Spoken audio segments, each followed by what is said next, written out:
जय हिंद साथियों, स्वागत है आपका self study classes with Sumit Jain YouTube channel और दोस्तों ऐप में। दोस्तों बहुत सारे स्टूडेंट को ऐप डाउनलोड नहीं करते बन रहा है या फिर कर भी लिया है तो कोर्स भी नहीं देख पा रहे हैं। तो मैं आज उनको बता दूं कि ये जो सेल्फ स्टडी क्लासेस इस प्रकार से जब आप प्ले स्टोर से करते हैं तो ये आपका वेल जो है आइकन उसमें लगा हुआ है ना। तो इस प्रकार से सेल्फ स्टडी क्लासेस आपको सर्च करना है और ऐसे आइकन में आपको ऐप मिलने वाला है। ठीक है, तो दोस्तों हम देखें कि प्ले स्टोर में आपको इस प्रकार से दिखेगा ये सेल्फ स्टडी क्लासेस। ठीक है, ये प्ले स्टोर में आपको सेल्फ स्टडी क्लासेस का ऐप दिखने वाला है। ठीक है, ये इमेज उसमें डली है, ये आइकन, ये लोगो उसमें डला है। ठीक है, अब दोस्तों इसको इंस्टॉल करना है, यहां से आप इंस्टॉल करेंगे।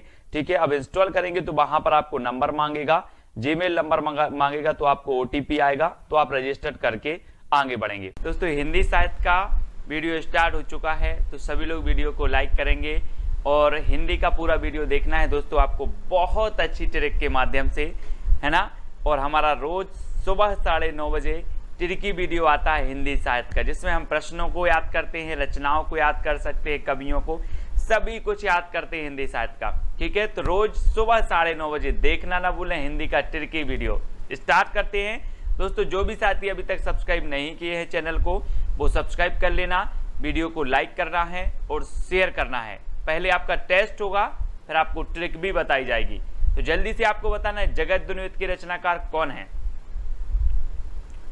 4 विकल्प हैं आपके सामने, जगत दुनियत के रचनाकार बताना है। और यहां पर दोस्तों क्या आ रहा है, जगत। क्या आ रहा है, जगत। और जगत में हमें अगर घूमना है तो अपने पदम से घूमना है। पदम यानी कि पैर से घूमना है। काय से घूमना है, पैर से घूमना है। क्या, जगत। तो जगत दुनियत के रचनाकार कौन होंगे, कौन होंगे, पदम से घूमना है तो पद्माकर। ठीक है, और दोस्तों पद्माकर का संबंध कहां से है, सागर से। ठीक है, सागर से है, और सागर में पद्माकर उत्सव भी मनाया जाता है, ये चीज भी आपको याद रखनी है। और भूषण की बात करें दोस्तों, तो भूषण का वास्तविक नाम था घनश्याम। क्या नाम था, घनश्याम, है ना। इन्हें उपाधि दी गई थी भूषण की, तो ये चीज भी याद रखना।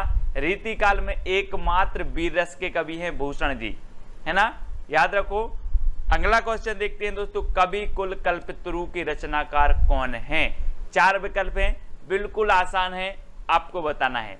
2 सेकंड आपको दिए जाते हैं और मैं आपको बता दूं दोस्तों कि यहां पर आ रहा है कवि कुल।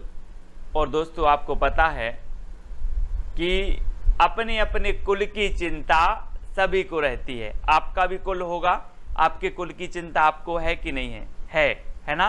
तो कुल की चिंता सभी को रहती है, इसलिए कवि कुल कल्पतरु के रचनाकार कौन होंगे, कौन होंगे, चिंतामणि। चिंतामणि यानी कि आपका जो विकल्प नंबर ए है वो बिल्कुल सही हो जाएगा। ठीक है, आपने दोस्तों मतीराम के बारे में कल पढ़ा था कि जो मतीराम है ये भाव सिंह के दरबारी कवि थे, है ना, भाव सिंह के। तो मती और भाव, है ना, तो ऐसा याद करना है। रीति संप्रदाय के प्रवर्तक कौन है दोस्तों, रीति संप्रदाय आपने पढ़ा है ना। अलंकार संप्रदाय, रीति संप्रदाय, रस संप्रदाय, ये सभी आपने पढ़े हैं। अब एक चीज बताना दोस्तों, आपने देखा होगा कि जो बामन लोग होते, बामन यानी पंडित लोग, है ना, वो क्या करते हैं, रीति रीति से पूजन करवाते हैं। कौन, बामन लोग। पंडित को बामन बोला जाता है ना, और बामन लोग रीति रीति से पूजन करवाते हैं भगवान का। ठीक है, तो रीति रीति से करवाते हैं, तो रीति संप्रदाय के जो प्रवर्तक होंगे कौन करवाते हैं, बामन करवाते हैं। तो बामन, है ना, रीति संप्रदाय के प्रवर्तक हैं बामन, याद रख लेना है आपको। ठीक है, और भामह जो है ये अलंकार संप्रदाय के प्रवर्तक हैं। ठीक है, वक्रोक्ति संप्रदाय के कुंतक हैं, है ना, ये चीज आपको याद रखनी है।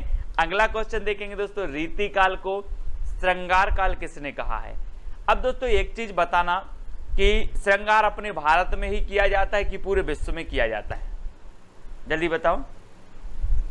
कि भारत अकेले के लोग कर लेते हैं श्रृंगार, तो दोस्तों श्रृंगार तो पूरे विश्व के लोग करते हैं। तो रीति काल को श्रृंगार काल कौन कहेगा, कौन कहेगा, श्रृंगार पूरे विश्व के लोग करते हैं, तो विश्वनाथ प्रसाद।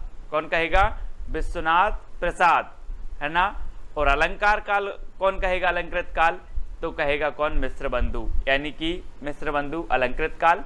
और श्रृंगार काल विश्वनाथ प्रसाद। ठीक है, ये चीज आपको याद रखनी है दोस्तों। भाव विलास के रचनाकार कौन है? 4 विकल्प हैं, 4 में से अपना चयन करके आपको बताना है। और हम बोलते ना आजकल, बोले आजकल तो आप भाव भी नहीं दे रहे, है ना, भाव नहीं दे रहे, है ना, या फिर भाव देव। अपन बोलते कोई भी आप सामान लेने जाते भाव देव यार क्या है, तो भाव विलास के रचनाकार कौन होंगे? देव कवि। ठीक है, कौन होंगे? देव कवि। तो भाव देव। ठीक है, और दोस्तों देव कवि के बारे में आप जानते हैं कि जो देव कवि हैं इन्होंने 34वां छल नामक संचारी भाव माना है, ये चीज तो आपको पता है। घनानंद की बात करें तो इनकी प्रेमिका के बारे में तो आप जानते ही, इनकी प्रेमिका का नाम क्या था? सुजान, है ना। तो इनकी जितनी भी रचना है सुजान सुजान करके आती हैं, तो वो भी याद रख लेना। बिहारी सतसई तो आपको पता ही है, बिहारी सतसई, है ना, बिहारी जी की श्रेष्ठ रचना है, ये तो पता ही है। ठीक है, तो इनको याद रख लेंगे। और पद्माकर की जगत विनोद हमने पढ़ ली, जो आपसे पूछी जाती है। अगला बताना, आलमकृत माधवानल काम कंदला की भाषा क्या है दोस्तों? अब एक चीज बताना दोस्तों, ये पूछी जाती है माधवानल काम कंदला किसकी रचना है? तो 2 कवियों की, एक गणपति की है और आलम की भी है। ठीक है, तो याद रख लेना है। और दोस्तों आपको बताना इसकी भाषा क्या है, तो भाषा इसकी क्या है दोस्तों? आपको पता है कि आपका आलम क्या है? हम बोल रहे आपका आलम क्या है यार, बोले हाँ इस अवधि में तो आलम सही है, या अगली अवधि में आलम सही हो जाएगा। अभी आलम सही नहीं, अगली अवधि में आलम सही हो जाएगा, है ना। तो आलम अगली अवधि में सही होगा, तो आलमकृत जो माधवानल काम कंदला है इसकी भाषा क्या होगी? अवधि। अवधि यानी सा नंबर आपका बिल्कुल सही हो जाएगा। ठीक है, खड़ी बोली की बात करें दोस्तों, तो खड़ी बोली जो है पश्चिमी हिंदी की बोली मानी जाती है। ब्रज ये भी पश्चिमी हिंदी की बोली मानी जाती है। ठीक है, ये चीज आपको पता है ना करनी है। और आपको पता है दोस्तों कि जो राजस्थानी, गुजराती और पश्चिमी हिंदी ये काय से निकली थी? सौरसेनी अपभ्रंश से। ठीक है, और अवधि काय की है? पूर्वी हिंदी की। अवधि, बघेली, छत्तीसगढ़ी ये पूर्वी हिंदी की मानी जाती हैं। ठीक है, तो ये चीज आपको याद रखनी है। फिर आपको बताना, जैसे कंता घर रहे तैसे रहे विदेश, ये पंक्ति किसकी है दोस्तों? प्रेमघन की, भारतेंदु की, राधा कृष्ण की या प्रताप नारायण मिश्र? एक चीज बताना, जैसे घर रहे वैसे विदेश रहे, मतलब व्यक्ति का प्रताप जैसा घर में है वैसा ही विदेश में है। क्या? प्रताप। तो जैसे कंता घर रहे तैसे रहे विदेश, है ना। चाहे घर में हो तो प्रताप वही होगा, विदेश में हो तो भी प्रताप वही होगा।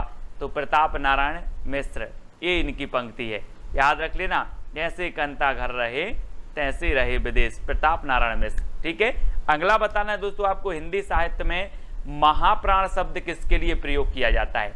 4 विकल्प हैं दोस्तों, बहुत ही बढ़िया है ना। और आपको पता है क्रांतिकारी कवि भी इन्हें कहा जाता है ना। और छंद मुक्त रचना इनकी एक जूही की कली है। ठीक है, और सबसे ज्यादा विरोध हुआ तो वो इन्हीं का हुआ है।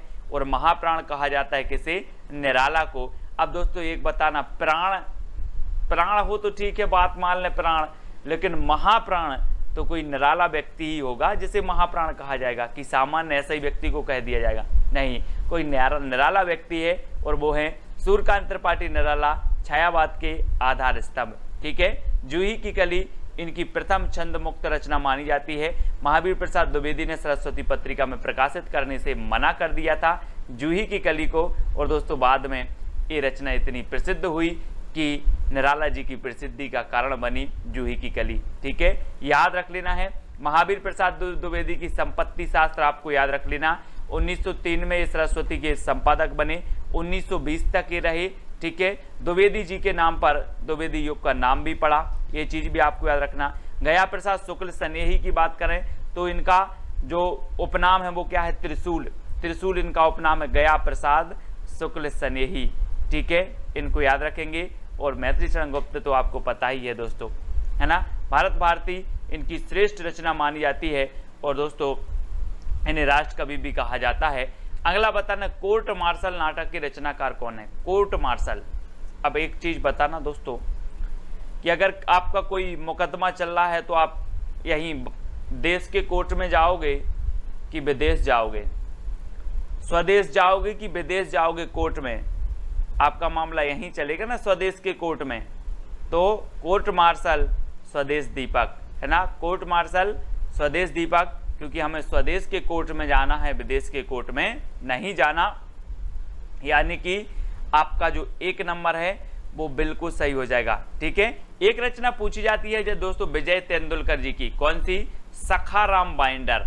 मैंने आपको याद करवाई थी, कैसे याद करवाई थी, कैसे याद करवाई थी कि जो विजय तेंदुलकर से हमें याद आ जाता सचिन तेंदुलकर, है ना। और सचिन तेंदुलकर जब टीम में खेलते थे तो सभी से सखा भाव, सखा जैसा प्रेम करते थे, है ना, सखा जैसे रहते थे। तो सखा भाइंडर विजय तेंदुलकर। ठीक है, ये चीज आपको याद रखनी है। कोर्ट मार्शल तो याद हो गई आपको, स्वदेश दीपक। ठीक है, अगला बताना दोस्तों, बकरी नाटक के रचनाकार कौन है? बकरी, बकरियां रहती ना जो अपने गांव में आपने देखी बकरियां, है ना, तो बकरी नाटक के कौन है? 4 विकल्प हैं दोस्तों, और कितनी बकरी हैं पूरे देश में, इसका आपको कैसे पता चलेगा? कैसे पता चलेगा? जब चलेगा जब इनका सर्वे होगा। क्या होगा? सर्वे होगा। तो बकरी का सर्वे करवाना है, तो बकरी नाटक के रचयिता कौन होंगे? सर्वेश्वर दयाल सक्सेना। ठीक है, आधे अधूरे रचना जो है वो किसकी है? मोहन राकेश की है, आधे अधूरे, है ना। हबीब तनवीर की कौन सी है? चरणदास चोर। चरणदास चोर इनकी बहुत ही प्रसिद्ध है, कई बार पूछी गई है। ठीक है, चरणदास चोर, ये याद रख लेना है। और बकरी नाटक किसका है? तो सर्वेश्वर दयाल सक्सेना जी का है। ठीक है, अगला बताना दोस्तों, छल क्षण बोले कण मुस्काए, ये इसके रचनाकार कौन है? धर्मवीर भारती जी हैं, महादेवी वर्मा है, कन्हैया लाल मिश्र प्रभाकर हैं, या फिर नामवार से हैं। तो 2 सेकंड में आप अपने उत्तर का चयन करेंगे और आपका बिल्कुल सही आंसर होगा कि अगर आपको कन्हैया जी के दर्शन हो जाएं या फिर आपके आंगन में कन्हैया जी आ जाएं, कन्हैया जी, तो क्षण बोले कण मुस्काए, है ना। कण कण क्या करने लगेगा? मुस्काने लगेगा। अगर कन्हैया जी आ जाएं तो कण कण मुस्काने लगेगा। तो क्षण बोले कण मुस्काएं, क्योंकि कन्हैया आ गए तो कन्हैया लाल मिश्र प्रभाकर की रचना है क्षण बोले कण मुस्काए। ठीक है, बात कर लेते हैं महादेवी वर्मा जी की। मैंने आपको कई बार बताया है, महादेवी वर्मा जी को यामा के लिए एकमात्र ऐसी कवित्री थी जिन्हें ज्ञानपीठ पुरस्कार किसी रचना के लिए ज्ञानपीठ पुरस्कार मिला, है ना। तो याद रख लेना है, ऐसा भी क्वेश्चन पूछा जाता है कि हिंदी साहित्य में ऐसी कौन सी एकमात्र कवित्री हैं जिन्हें किसी रचना के लिए ज्ञानपीठ पुरस्कार मिला, तो वो महादेवी वर्मा ही है। ठीक है, ये चीज भी याद रखनी है दोस्तों। निबंध कृति आलोक पर्व के रचनाकार कौन है? आलोक पर्व बताना है। 4 विकल्प हैं और 4 में से उत्तर बताना है, और आपका बिल्कुल सही आंसर क्या हो जाएगा दोस्तों? एक चीज बताना कि हमारे देश में कितने पर्व हैं, गिन के बताओ। तो दोस्तों आपने कहा सर देश की बात है, तो हमारे देश में हम नहीं गिन पाएंगे कितने पर्व हैं, वो तो हजारों पर्व हैं। कितने पर्व हैं? हजारों पर्व हैं। तो आलोक पर्व के जो रचनाकार होंगे वो कौन होंगे? हजारों पर्व हैं तो हजारी प्रसाद द्विवेदी। ठीक है ना, याद रख लेना है। श्रेष्ठ साहित्यकार हैं दोस्तों हिंदी साहित्य के। हिंदी साहित्य के आदिकाल को इन्होंने आदिकाल कहा, है ना। हिंदी साहित्य की भूमिका इनकी रचना है हिंदी साहित्य का आदिकाल, हिंदी साहित्य का उद्भव एवं विकास। ठीक है, और दोस्तों एक इनकी रचना पूछी जाती है, मैंने आपको याद करवाई थी, अशोक के फूल। ठीक है, अशोक के फूल इन्हीं की रचना है, द्विवेदी जी की, है ना। और आलोक पर्व भी है, इनका हजारी नाम है, मतलब 1000 से आपको याद रख लेना है। ठीक है, 1000 से इनकी बहुत सारी रचनाएं याद हो जाती हैं, जैसे आलोक पर्व हमारे देश में 1000 हैं, तो हजारी प्रसाद द्विवेदी। अशोक के फूल, तो अशोक के फूल, भाई अशोक का फूल है तो अशोक में एक फूल तो फूलेगा नहीं, हजारों फूल फूलेंगे, तो अशोक के फूल हजारी प्रसाद द्विवेदी। ठीक है, इस प्रकार से हम याद रखते हैं, है ना। अगला आपको बताना है दोस्तों, आधुनिक हिंदी साहित्य की सर्वाधिक लोकप्रिय विधा कौन सी है? सर्वाधिक लोकप्रिय विधा बताना है ना। विभिन्न प्रकार की काव्य विधाएं होती हैं दोस्तों, कहानी विधा है, उपन्यास विधा है, नाटक विधा है, कविता विधा है, कुछ मुख्य विधाएं होती हैं, कुछ गौण विधा होती हैं, है ना। लेकिन यहाँ पर आपको बताना है कि जो सर्वाधिक प्रसिद्ध विधा है वो कौन सी है, तो याद रखना वो कौन सी विधा है? कहानी विधा। कौन सी है? कहानी। आप किसी को भी कहानी सुनाओ वो मंत्र मुग्ध हो जाता है ना। तो तो हिंदी साहित्य की सबसे प्रसिद्ध जो विधा मानी जाती है वो कहानी विधा मानी जाती है। और अगला क्वेश्चन आपको बताना है, प्रेमचंद का वास्तविक नाम क्या था। कल हमने प्रेमचंद के बारे में पढ़ा था दोस्तों कि इनके उपन्यास हैं सेवा सदन, कर्म भूमि, गबन, निर्मला, है ना, गोदान, इस सारी की सारी इनकी रचना है। और इनका एक जो रचना है, एक कौन सा, मंगलसूत्र। मंगलसूत्र इनका अधूरा उपन्यास माना जाता है, अधूरा उपन्यास मंगलसूत्र प्रेमचंद जी का। और दोस्तों इनका जो वास्तविक नाम था वो क्या था, क्या था, प्रेमचंद जी ने कहा कि धन का मुझे क्या करना है, धन का मुझे क्या करना है, मुझे तो प्रेम मिलता रहे। तो धनपत राय इनका नाम था। क्या नाम था, इनका वास्तविक नाम था धनपत राय, है ना। और जब इनकी सोजे वतन अंग्रेजी सरकार द्वारा जब्त हो गई तो फिर दोस्तों एक किस नाम से लिखने लगे थे, नवाब राय नाम से, है ना, नवाब राय। तो ये चीज भी आपको याद रखनी है, नवाब राय, है ना, नवाब राय नाम से ये लिखते थे, लेकिन जब इनकी वो सोजे वतन जब्त हो गई थी तो ये प्रेमचंद नाम से लिखने लगे थे ना। दया प्रकाश नारायण द्वारा ये नाम दिया गया था प्रेमचंद, ऐसा है, ठीक है, तो याद रखना है। अगला बताना, मनोविश्लेषणवादी कहानीकार हैं तो कौन है। ये क्वेश्चन हमेशा पूछा जाता है दोस्तों, मनोविश्लेषणवादी कहानीकार बताना है। तो एक चीज बताना दोस्तों कि आपने देखा होगा, कहा क्या देखा होगा, इस संसार के बहुत सारे लोग क्या करते हैं, जोश में आ जाते हैं। कैसे आ जाते हैं, जोश में आ जाते हैं। बोले ये जिस संसार के जितने लोग जोश में आते हैं उनका मनोविश्लेषण करो, क्यों आते हैं ये जोश में, क्यों आते हैं ये जोश में, इनका मनोविश्लेषण करो। तो ईलाचंद्र जोशी, ईलाचंद्र जोशी ये मनोविश्लेषणवादी कवि माने जाते हैं, कहानीकार माने जाते हैं। यानी कि जो आ नंबर है वो आपका बिल्कुल सही हो जाएगा, ठीक है, ये चीज आपको याद रखनी है। और आपने कल पढ़ा था अपनी खबर, अपनी खबर आत्मकथा किसकी है, तो अपनी खबर किन्हें नहीं रहती, उग्र लोगों के लिए नहीं रहती, उग्र, है ना, तो उग्र, तो पांडे बेचन शर्मा की आत्मकथा का नाम है अपनी खबर। ये अपन ने कल पढ़ा था, तो इसको भी अपन याद रख लेंगे। अगला बताना दोस्तों, पीली छतरी वाली लड़की, ये आपको बतानी है। तो कल अपन ने पढ़ा था पीली आंधी, कल अपन ने क्या पढ़ लिया था, पीली आंधी। और पीली आंधी कहां पर आती है, खेतन में आती है, खेतन में, है ना, खेतन में। तो प्रभा खेतान, प्रभा खेतान की पीली आंधी पढ़ ली थी। अब पीली छतरी वाली लड़की की रचनाकार बताना है। अब एक चीज बताना दोस्तों कि पीली छतरी वाली लड़की, और जब दोस्तों सूर्य का उदय होता है, सूर्य का क्या होता है, उदय होता है, तो आपको नहीं लगता है ऐसा कि जैसे पीला पीला दिख रहा हो, है ना, जैसे पीली एक छतरी निकल रही हो, पीली पीली छतरी निकल रही हो, है ना। तो पीली छतरी वाली लड़की का क्या हो रहा है, उदय हो रहा है, तो उदय प्रकाश, ठीक है, उदय प्रकाश याद रख लेना, उदय प्रकाश, पीली छतरी वाली लड़की, इसके रचनाकार है उदय प्रकाश, ठीक है, बी नंबर आपका बिल्कुल सही हो जाएगा, है ना।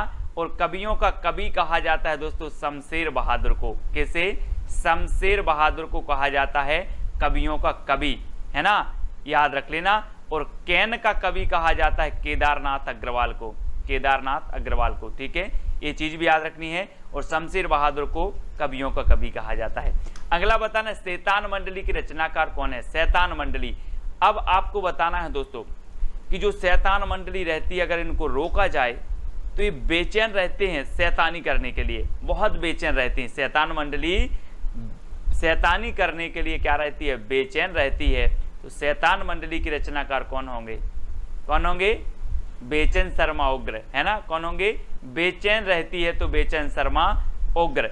शैतान मंडली शैतानी करने के लिए क्या रहती है, बेचैन रहती है, तो बेचैन शर्मा उग्र इसके रचनाकार हो जाएंगे, है ना। एक तांबे के कीड़े करके रचना है दोस्तों, तांबे के कीड़े, तांबे के कीड़े, है ना, ये किसकी है, भुवनेश्वर कुमार की है, ये भी आपको याद रख लेना है। तांबे के कीड़ों से क्या बनाना है, भवन बनाना है, भवन, तो भुवनेश्वर, है ना। और इनकी रचना तो आपको पता ही है, तमस, ठीक है, भीष्म साहनी की एक रचना है तमस, जो हमेशा पूछी जाती है, इनको भी याद रखनी है। अगला बताना दोस्तों, नदी के द्वीप के रचनाकार कौन है, तो 4 विकल्प हैं। और नदी के द्वीप आपने कई बार पढ़ी है कि नदी में कितने द्वीप हैं, अग्गे, अग्गे, है ना, तो नदी के द्वीप अग्गे, ठीक है, याद रखना। पंत को तो आपको पता है दोस्तों, इन्होंने प्रगतिवाद को क्या कहा, युग की वाणी कहा, प्रगतिवाद। इनकी एक रचना है युग वाणी, किसकी? पंत जी की। और इन्होंने प्रगतिवाद को कहा था युग की वाणी। कभी आपसे क्वेश्चन पूछा जाए कि प्रगतिवाद को युग की वाणी किसने कहा, तो युगवाणी कहा पंत जी ने। ठीक है, सुमित्रा नंदन पंत प्रकृति के चेतेरे कवि कहे जाते हैं, ये चीज भी आपको याद रखनी है। और भारतेंदु जी के बारे में तो आपको मैं कई बार बता चुका हूं कि 1850 में इनका जन्म हुआ, 1885 में इनकी मृत्यु हो गई थी। किसकी? भारतेंदु जी के। इनके नाम पर जो प्रथम युग का नाम पड़ा आधुनिक काल के, वो क्या पड़ा है ना? भारतेंदु। अमृतलाल लांगर की एक रचना बहुत ही प्रसिद्ध है दोस्तों, खंजन नयन। खंजन नयन कई बार पूछी जाती है, अमृतलाल लांगर की है। ठीक है, अगला क्वेश्चन आपको बताना, प्लेग की चुड़ैल कहानी किसकी है? भगवान दास की है, रामचंद्र शुक्ल की है, किशोरी लाल गोस्वामी की है, या फिर वृंदावन लाल वर्मा की है? प्लेग की चुड़ैल। अच्छा दोस्तों, एक चीज बताना कि अगर किसी को चुड़ैल, अपन बोलते ना कि यार उसको चुड़ैल लग गई थी, बोल देते हैं। अगर किसी को चुड़ैल लग जाए तो कहाँ पहुंच जाना? भगवान के पास पहुंच जाना, सारी की सारी चुड़ैल उतर जाएंगी, है ना?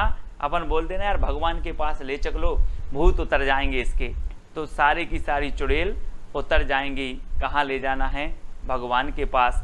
तो भगवान दास, प्लेग की चुड़ैल इनकी रचना हो जाएगी। ठीक है, सभी लोग याद रख लेना, हिंदी का पाणिनि कहा जाता है किसे? किसे कहा जाता है हिंदी का पाणिनि? किशोरी लाल गोस्वामी, है ना? याद रख लेना है, हिंदी का पाणिनि इन्हें कहा जाता है, किशोरी लाल गोस्वामी को। और वृंदावन लाल वर्मा की एक रचना है दोस्तों, मृगनयनी। ठीक है, मृगनयनी याद रखना है। ठीक है, इनकी रचना मृगनयनी है। और ऐतिहासिक उपन्यासकार माने जाते हैं कौन? वृंदावन लाल वर्मा। ठीक है, याद रखना है, सभी लोग याद रखेंगे। और अगला क्वेश्चन बताना है, उदंत मार्तंड के संपादक कौन थे? दोस्तों आपको पता है कि हिंदी का जो प्रथम समाचार पत्र था वो कौन था? उदंत मार्तंड था। ठीक है, और ये कब प्रकाशित हुआ? तो ये प्रकाशित हुआ 1826 में। ठीक है, कहाँ से प्रकाशित हुआ? तो ये हुआ कलकत्ता से। कहाँ से प्रकाशित हुआ? कलकत्ता से। ठीक है, और ये कैसा था? तो ये साप्ताहिक था, याद रख लेना, ये साप्ताहिक था, ये याद रखना। अगर आपसे पूछा जाए हिंदी का प्रथम साप्ताहिक समाचार पत्र कौन था, तो आप बताना उदंत मार्तंड। हिंदी का प्रथम समाचार पत्र कौन था, तो आप बताना उदंत मार्तंड। ठीक है, इसके संपादक कौन थे? तो जुगल किशोर थे। ठीक है, क्योंकि किशोर लोग क्या करते हैं? उदंत करते हैं, उदंड, है ना? उदंड होते हैं किशोर लोग। कैसे होते हैं? उदंड। तो उदंत मार्तंड के जो संपादक थे वो कौन थे? जुगल किशोर। ये चीज 1826 में आपकी एक क्या निकली? उदंत मार्तंड निकला। फिर दोस्तों एक पत्रिका निकली थी, कौन सी? बंगदूत। आपको पता होगा बंगदूत। कहां से बंगदूत निकली थी? कब निकली थी ये? 1829 में निकली थी बंगदूत। फिर हिंदी का प्रथम दैनिक समाचार पत्र कौन सा था? समाचार सुधावर्षण। कौन सा था? समाचार सुधावर्षण। ठीक है, कब निकला ये? 1854 में। 1854 में, है ना? याद रख लेना। और 1855 में दोस्तों एक निकला था प्रजा हितैषी। कौन सा निकला था? प्रजा हितैषी। ठीक है, ये किसका था? 1855 में। इसके संपादक कौन थे? राजा लक्ष्मण सेन, है ना? श्याम सुंदर सेन ने कौन सा निकाला? इनका निकाला समाचार सुधावर्षण, हिंदी का प्रथम दैनिक समाचार पत्र 1854 में। ठीक है, बंगदूत पत्रिका राजाराम मोहन राय ने 1829 में, जुगल किशोर ने 1826 में जो है उदंत मार्तंड ये संपादक बने, है ना? और ये साप्ताहिक था। तो ये सारे के सारे आपको याद रख लेना है। ये भी आपके समाचार पत्र भी पूछ लिए जाते। ठीक है, अब दोस्तों आपकी चैलेंज की बारी है। आपको 4 विकल्प दिए जाते हैं, 4 में से एक का चयन करना है ना? आपको बताना है क्या भूलूं क्या याद करूं, किस विधा की रचना है। ठीक है, ये आपका चैलेंज प्रश्न है। सभी लोग कमेंट में लिखेंगे और इसके बारे में और भी लिखेंगे दोस्तों कि ये किसकी रचना है ना? और ये आत्मकथा है, जीवनी है, क्या है, ये चीज आपको बतानी है। अगर आत्मकथा है तो किसकी है, कितने खंडों में विभक्त है, ये चीज भी आपको बतानी है। तो विस्तृत जितना आप लिख सको उतना आपको लिखना है। और कल का एक प्रश्न जो आपको चैलेंज प्रश्न दिया था कि महावीर प्रसाद द्विवेदी सरस्वती पत्रिका के संपादक कब बने, तो बहुत सारे लोगों ने उत्तर बताया। अच्छा लगा, मैंने सारे के सारे कमेंट देखे कि 1903 में ये सरस्वती पत्रिका के संपादक बने थे और 1920 तक ये संपादक रहे, है ना? और सरस्वती पत्रिका की जब भी बात आती है कि इसके संस्थापक कौन थे, तो संस्थापक जो थे दोस्तों वो कौन थे? चिंतामणि घोष। ठीक है, प्रथम संपादक कौन के? श्याम सुंदर थे। और 1900 ईस्वी में प्रकाशित हुई थी कौन सी? सरस्वती पत्रिका। ठीक है, ये चीज आपको याद रखनी है। अब जो भी साथी टेलीग्राम ग्रुप से नहीं जुड़े हैं वो टेलीग्राम ग्रुप से जुड़ जाएंगे। टेलीग्राम ग्रुप से जुड़ने के लिए आपको क्या करना है? सर्च करना है IAS स्टडी ट्रैक और ज्वाइन हो जाना है। और साथ ही दोस्तों व्हाट्सअप ग्रुप है अपना हिंदी साहित्य का, उसमें जुड़ने के लिए आपको क्या करना है? 9098609291 इस पर आपको क्या करना है दोस्तों?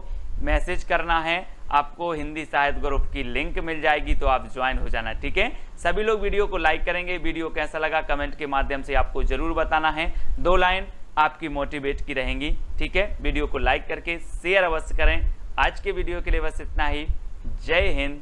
दोस्तों बहुत सारे स्टूडेंट को ऐप डाउनलोड नहीं करते बन रहा है, या फिर कर भी लिया है तो कोर्स भी नहीं देख पा रहे हैं। तो मैं आज उनको बता दूं कि ये जो सेल्फ स्टडी क्लासेस इस प्रकार से जब आप प्ले स्टोर से करते हैं तो ये आपका वेल जो है आइकन उसमें लगा हुआ है ना। तो इस प्रकार से सेल्फ स्टडी क्लासेस आपको सर्च करना है और ऐसे आइकन में आपको ऐप मिलने वाला है। ठीक है, तो दोस्तों हम देखें कि प्ले स्टोर में आपको इस प्रकार से दिखेगा ये सेल्फ स्टडी क्लासेस। ठीक है, ये प्ले स्टोर में आपको सेल्फ स्टडी क्लासेस का ऐप दिखने वाला है। ठीक है, ये इमेज उसमें डली है, ये आइकन, ये लोगो उसमें डला है। ठीक है, अब दोस्तों इसको इंस्टॉल करना है। यहां से आप इंस्टॉल करेंगे। ठीक है, अब इंस्टॉल करेंगे तो वहां पर आपको नंबर मांगेगा, जीमेल नंबर मांगेगा, तो आपको OTP आएगा, तो आप रजिस्टर करके आगे बढ़ेंगे।